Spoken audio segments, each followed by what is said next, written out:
Hello. Okay, so another component of the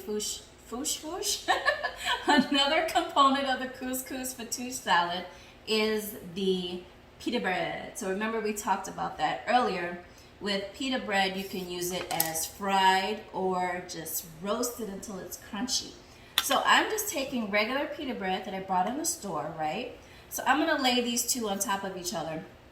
And then I'm literally just gonna cut them into pieces. Literally just cut them into pieces. Okay, so I'm gonna go here, I'm gonna go here. And I'm doing these into wedges, but not intentionally. That's just kind of how it's turning out, which I'm not too mad at. But what I'm gonna do from here is kind of cut them this way. They don't have to be uniform. They all don't have to be the same size. You know, it doesn't have to be a perfect rectangle or triangle. Just cut at will. All right, let's get this guy cut in half. And what you're looking for is more like bite-sized pieces because we are adding this to our beautiful salad. Okay, so that looks pretty good, right? I think that's about enough. What do you guys think? Looks good to you? It looks good to you, it looks good to me.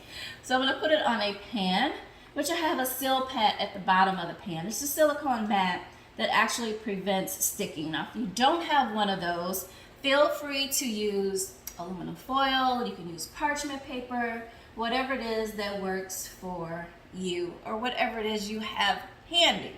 All right, so now that we have this, what I want to do from here, so I'm going to set these pieces aside because we're not using those. I want to drizzle it with a little bit of olive oil, okay? I said we are in Lebanon today, so we're going to do as the Lebanese do. We're going to enjoy this olive oil.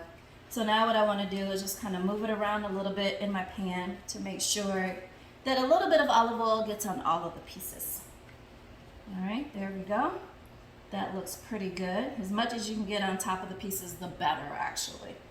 All right, so that looks good. So this is gonna go into a preheated oven, 400 degrees on that top wrap. Okay, we wanna get that nice heat on there so they can get a little crunchy in the process. All right, so stay tuned, we'll be back for more.